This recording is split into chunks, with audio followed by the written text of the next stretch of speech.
B! Ay! Ano yan? May babae ka dito, no? Anong babae? Walang babae, oh. Kita mo naman. Ah!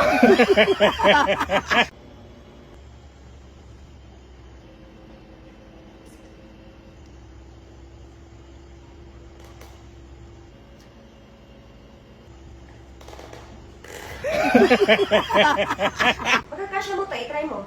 Wow, thank you po. Sige, labas mo na ako eh. Sukat mo. Isukat. Eh! Labas! Ay! Ay! Huwag mong painumin pamangkin mo dahil. Sayang. At saka pangalawa, hindi ako malasing. Kahit anong inuman yan, noon, hindi talaga ako malasing. Sige ko na sa'yo. Dahil naman. Sabi nga, huwag mong painumin yung pamangkin mo. Masama sa kalusugan yan. Dati, lahat sa barkada namin, ako yung matira matibay. Boss, ayun na. Ayan na. Anong nangyari kay Inday? Nilagnat po. Ah, Nilagpaman ako tubig. nilagnat din ako. Ma'am, nilagnat daw si sir. Okay na! Okay na! Ay, saan punta mo, be? Ay, aalis ako din. Miss, malamig dito sa loob, naka-aircon. Dito mainit. Oo nga po, no? Sige po.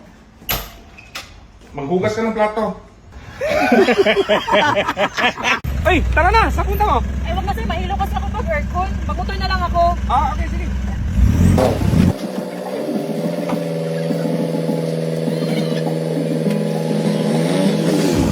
Ay, tara.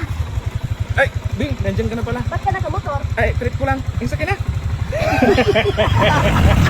Day!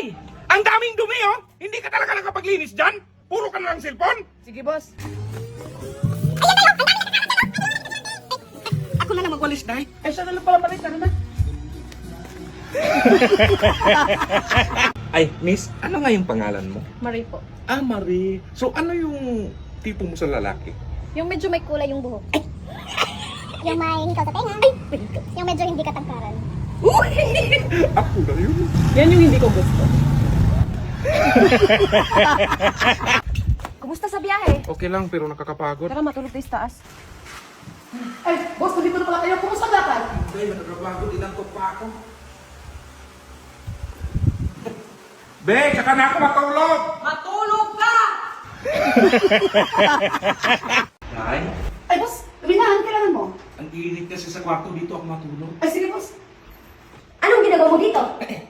B, dito ako matulog. Ang init kasi sa kwarto. Mainit ang aircon. Sige na, din kayo matulog sa kwarto. Dito siya. Sige, ma'am. Excuse me po.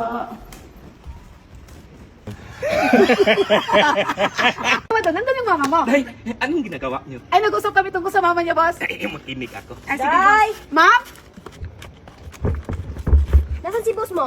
Ay, di ko nakita. Bakit nandiyan pa yung drum na butas? Sunugin niyo. Ay, sige, ma'am.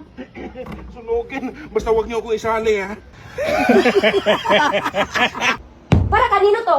Para sa pamangkin ni Inday. Dito mo ba talaga patulugin sa kwarto natin? Doon sa kabilang kwarto, bakante yun. Okay. Oh, bakit naman yung ulan mo? Doon din ako patulog. Ah, Dito na ako matulog, be.